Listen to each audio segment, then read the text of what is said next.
Today, I am taking you on a journey that's been nothing short of extraordinary. Now, I have always been fascinated by different cultures. The way people live, eat, and celebrate life has always intrigued me. So, when life threw me a curveball, a chance to work in Qatar, I was like, let's do this. Qatar, with its stunning skyline and rich traditions, was calling my name. 8 years and countless shawarmas later, I found myself on another adventure, this time in the UK. The transition was huge, but I was ready for it. Talk about a culture shock. From the desert heat to the British rain, everything was different. Living in both Qatar and the UK has been a wild ride, each with its own quirks and charms. Qatar's bustling markets and the UK's serene countryside offered contrasting yet enriching experiences. It's like comparing apples and oranges, or maybe dates and Yorkshire pudding. Each has its own flavor, its own story. One thing's for sure, both experiences have given me a unique perspective on what it means to live a good life. The friendships, the food, the festivals, each moment has been a lesson in itself. So buckle up as I break down the pros and cons of living in these two vastly different, yet equally fascinating countries. From the warmth of Qatar to the cool charm of the UK, let's dive into this incredible journey together. Let's start with Qatar, the land of sunshine and, well, more sunshine. This small but mighty country is nestled on the northeastern coast of the Arabian Peninsula, and it's a place where the sun seems to shine a little brighter. The first thing that hits you is the heat. It's like walking into a hairdryer. Imagine stepping outside and feeling an instant wave of warmth enveloping you. It's intense, but there's something oddly comforting about it. But hey, you get used to it. People here have adapted in the most fascinating ways, from early morning jogs to late evening strolls. Life continues and you find yourself adjusting to the rhythm of the desert. What you don't get used to is seeing your bank balance after payday. Qatar is tax-free, baby. Imagine earning your salary and not having to worry about deductions. It's a financial paradise. Yeah, you heard that right. You earn it, you keep it. And the infrastructure? Top notch. The country has invested heavily in its development, and it shows.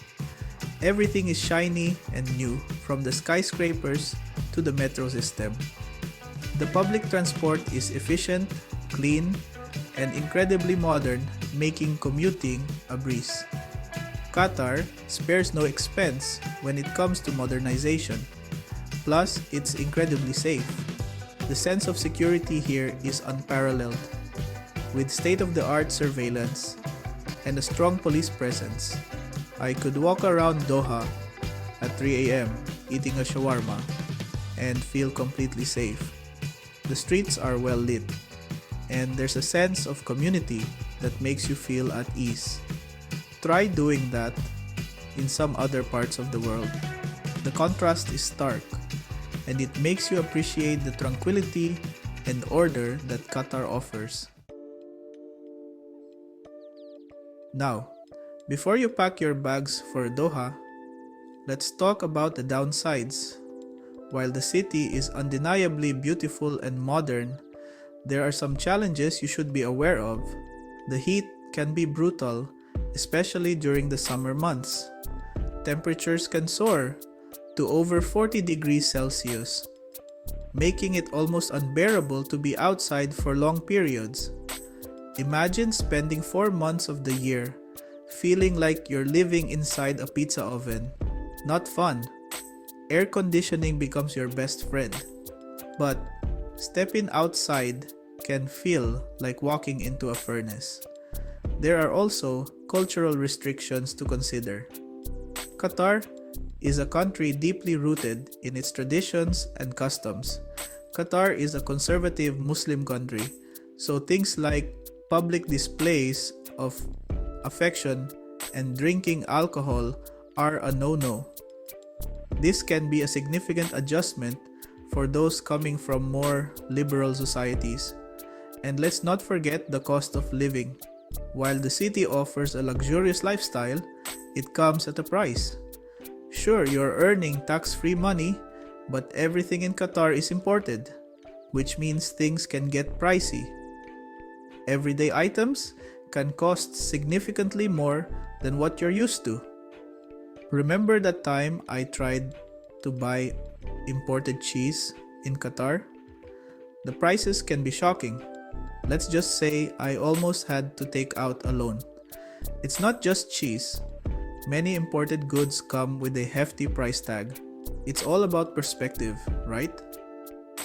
While there are challenges, many find the experience of living in Doha to be rewarding and enriching. It's a unique blend of modernity and tradition that offers a different way of life. Fast forward to my life in the UK. The first thing that struck me was the greenery. Coming from the desert, seeing so much green was like a scene out of Avatar. And don't even get me started on the history and culture. From ancient castles to world-class museums, the UK is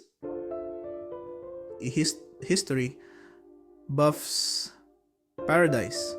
Then there's the NHS, the public healthcare system. It's not perfect, but it's a lifesaver, literally, and a testament to the UK's commitment to social welfare. And let's not forget the pubs. There's nothing quite like enjoying a pint in a cozy pub after a long day. But hold on, it's not all sunshine and roses.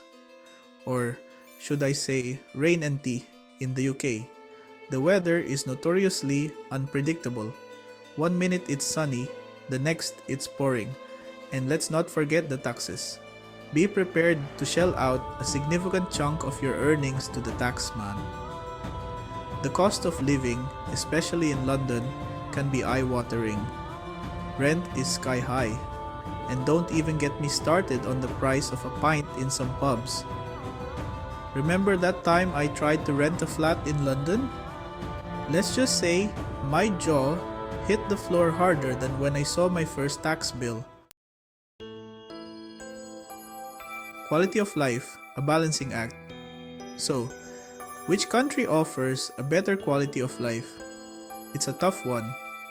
Qatar offers sunshine, tax-free living, and a sense of safety.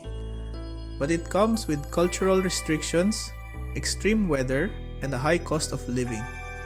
The UK, on the other hand, offers rich culture, history, and a strong social safety net. But it comes with unpredictable weather, high taxes, and an even higher cost of living. It's a classic case of you win some, you lose some. Ultimately, the best place to live depends on your individual priorities and what you're looking for in life. Where my heart lies. If you ask me, both Qatar and the UK have their own unique charm. I loved my time in Qatar, soaking up the sun and experiencing a different culture. But there's something about the UK's history, culture, and yes, even its unpredictable weather that calls to me. Maybe it's the comedian in me that thrives on the UK's self-deprecating humor and sarcastic wit. Or maybe it's the history nerd in me that gets giddy over castles and museums. Whatever it is, the UK feels like home. Key takeaways: Qatar versus UK. Let's recap, shall we? Qatar sunshine, tax-free income, safety, but also extreme weather, cultural restrictions, and a high cost of living. UK, rich history, beautiful countryside, public services, but also unpredictable weather, high taxes, and an even higher cost of living. See? It's all about finding the right balance for you. So, there you have it. My 2 cents on living in Qatar versus the UK. The bottom line is, life is an adventure, and sometimes the best adventures are the ones that take us outside our comfort zones. So, go explore, experience different cultures, and find your own perfect place in the world. Who knows, maybe I'll see you at the pub or the souk.